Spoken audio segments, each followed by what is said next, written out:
할렐루야! 행복하십시오. 성령 충만하십시오. 오늘 본문은 누가복음 9장 1절부터 17절까지 말씀입니다. 그 가운데 두 군데를 읽겠습니다. 먼저 2절, 하나님의 나라를 전파하며 앓는 자를 고치게 하려고 내보내시며, 그 다음에 6절입니다. 제자들이 나가 각 마을에 두루 다니며 곳곳에 복음을 전하며 병을 고치더라. 방금 읽은 9절은 예수님께 제자들을 파송하신 목적과 파송을 받은 제자들이 한 행동을 우리에게 전해줍니다. 그런데 굉장히 중요한 말이 나옵니다. 바로 이 구절입니다. 하나님의 나라. 핵심이 하나님의 나라입니다. 하나님의 나라에 집중하라고 주님께서 말씀하시죠. 어떻게 하라고요? 첫 번째는 전파하며 하나님 나라를 전파하라. 고 말씀하셨습니다. 그리고 복음을 전하며, 복음을 전하였다. 복음의 핵심이 바로 하나님의 나라입니다. 천국입니다. 이 세상 나라가 아니라 하나님의 나라입니다. 그 실제적인 행동이 어떻게 나타나냐? 앓는 자를 고치게 하려고, 아픈 사람을 고치게 하려고 파송하셨다. 그게 하나님 나라 경험입니다. 아픈데 아프지 않게 되는 것. 나음을 받는 것, 그것이 하나님의 나라에 대한 경험이죠. 그 다음에 또 이렇게 기록되어 있습니다. 병을 고치더라. 병을 고쳐주었습니다. 사람은 아프죠. 깨어진 상태로 살아갑니다. 정신적, 육체적, 관계적으로 아픕니다.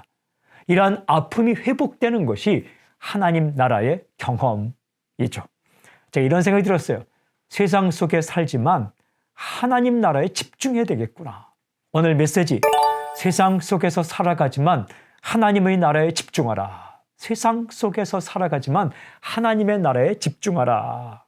우리는 세상 속에서 살아갑니다. 보이는 게 온통 다 세상입니다. 떠날 수는 없습니다. 안 볼 수도 없습니다. 듣지 않을 수도 없습니다. 그러나 이 세상 속에서 살아가지만 정신을 바짝 차리고 하나님의 나라에 집중하십시오.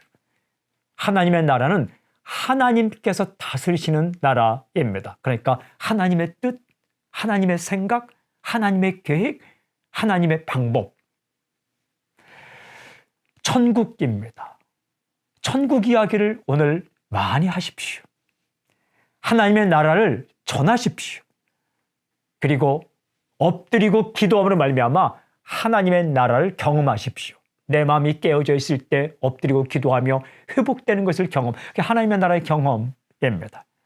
하나님의 나라에 대해 생각을 많이 하십시오. 하나님의 나라에 대해 가장 정확하게 기록된 것이 어디인가? 성경입니다. 말씀을 묵상하며 하나님의 나라를 경험하십시오. 그리고 하나님의 나라를 경험하는 가장 중요한 루트가 기도입니다. 눈을 뜨면 세상이 보입니다. 그러나 기도로 엎드리면 하나님의 나라가 보입니다. 하나님의 나라를 묵상하시고 생각하시고 전하시고 경험하는 하루가 될 수 있길 바랍니다. 오늘 적용기도 이 세상 속에서 살아가지만 오늘 하루 하나님의 나라에 집중하게 해 주십시오. 아멘.